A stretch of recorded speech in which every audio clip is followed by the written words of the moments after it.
बोलिए गोविंद भगवान की जय। संत सनातन धर्म की जय। गौ माता की जय। आदरणीय, परम आदरणीय सभी भक्त सनातन धर्म प्रेमी, हम आपके हृदय स्वरूप मंदिर में बैठे उस परमपिता परमात्मा को कोटि कोटि नमन करते हैं, दंडवत करते हैं, प्रणाम करते हैं। बड़े सौभाग्य का विषय है कि आपने भारत भूमि में जन्म लिया है। यह भारत भूमि धर्म का उद्गम क्षेत्र है। मेरे प्रिय सज्जनों, हमारे वेदों में कहा गया है कि गुरु बिन भव निधि तरय न कोई, चाहे विरंच शंकर सम होई। गुरु के बिना कोई भी तर नहीं सकता। इसलिए प्रत्येक मनुष्य को अपने जीवन में एक गुरु निर्धारित करना चाहिए। बिना गुरु के ऐसे समझ लीजिए जैसे बिना पूंछ का जानवर, उसकी कोई पूंछ नहीं होती। मेरे प्रिय सज्जनों, एक बार माता पार्वती ने देवर्षि नारद को गुरु बनाया और गुरु बनाने के बाद जब भगवान भोलेनाथ अपने हिमालय पर्वत पर तपस्या के लिए निकल पड़े और वहां जाकर के समाधिस्थ हो गए, उसी के समय में वहां पर माता पार्वती की कुटिया पर श्री नारद जी का आगमन हुआ और वहां पधारने के बाद माता पार्वती ने उनका बड़ा स्वागत सम्मान किया। बड़े आदर से उनको अपने पास सम्मान से बिठलाया और कहा कि हे गुरुदेव, आइए, आपका सम्मान है, कहिए मैं आपकी क्या सेवा कर सकती हूं। प्रिय सज्जनों, नारद जी ने कहा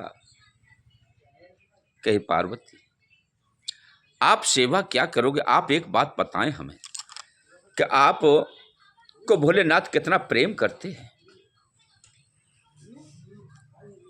गुरुजी, आप कैसी बातें कर रहे हो? पति पत्नी में क्या कोई भेद होता है? अरे मेरे स्वामी सदाशिव भोलेनाथ, वो मुझसे बहुत ही प्रेम करते हैं, अति प्रेम करते हैं। अच्छा, आप भी उनसे प्रेम करती होंगी।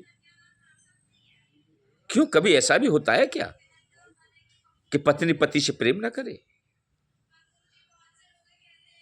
मैं उनसे बहुत अत्यधिक प्रेम करती हूं। मेरे और उनके हृदय दोनों एक ही हैं, शरीर जरूर अलग अलग है। आप कहना क्या चाहते हो, कहिए गुरुदेव। नहीं, मैं कुछ अपने संशय की बात को कहना चाहता था। क्या संशय है गुरुदेव, बताइए। आपने कभी भोलेनाथ से पूछा है कि आप मुझे सारी बातें बताते हो? क्या पूछने की आवश्यकता है? कोई भी ऐसी बात नहीं छुपी हुई जो कि मेरे नाथ मुझे नहीं बताते और अपनी बात को मैं उन्हें नहीं बताती। कोई मतभेद नहीं, कोई छुपाव नहीं। अच्छा, आपसे भोलेनाथ छल करते हैं, जरूर छुपाते हैं। गुरुदेव, आप कैसी बातें करते हो? बताइए, वो क्या छुपाएंगे मुझसे? तुम बहुत भोली हो, बहुत सीधी हो, और आप कहती हो कि भोलेनाथ मुझे सारा भेद बता देते हैं, लेकिन उन्होंने छुपा रखा है। क्या छुपा रखा है? क्या आपने उनसे यह मालूम किया कि उनके गले में जो मुंडों की माल पड़ी है वो किसकी है? इसके विषय में कभी बताया है?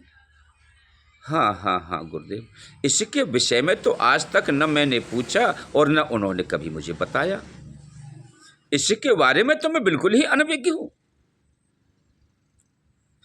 तभी तो मैं कहता था आपसे कि भोलेनाथ कभी आपको सारी बातें नहीं बताते।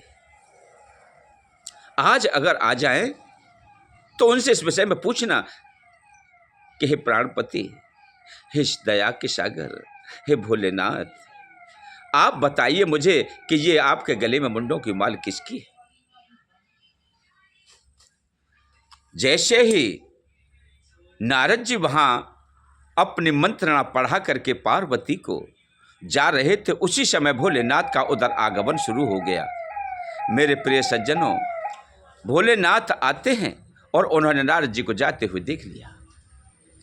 अब जाने के बाद जब महादेव घर में पहुंचे तो उन्होंने कहा कि हे प्राण प्रिय, हम काफी दूर से चल करके आ रहे हैं, लाइए हमें कुछ जलपान कराइए। मैं आपसे नहीं बोलूंगी। अरे ऐसा क्या होगा, क्यों नहीं बोलोगी? नहीं, आप मुझसे बातों को छुपाते हो, मुझे अपनी पेट की बात नहीं बताते, और आप कहते हो कि तुम हमारी अर्धांगिनी हो, आधे अंग की भागीदार हो, लेकिन आप मुझसे भेदभाव रखते हो। आपने मुझे कभी पूरी बात को बताया नहीं। अरे भाई, मुझसे कहो तो सही, आप क्या कहना चाहती हो?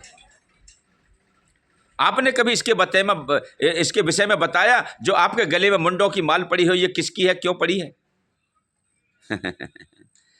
मैं तो समझ रहा था कि जैसे नारद जी गई तो कुछ न कुछ पट्टी पढ़ा दी गई। इस विषय में भोलेनाथ हंस करके बोले, पार्वती ठीक है, मैं बताऊंगा। बोलिए शंकर भगवान की जय।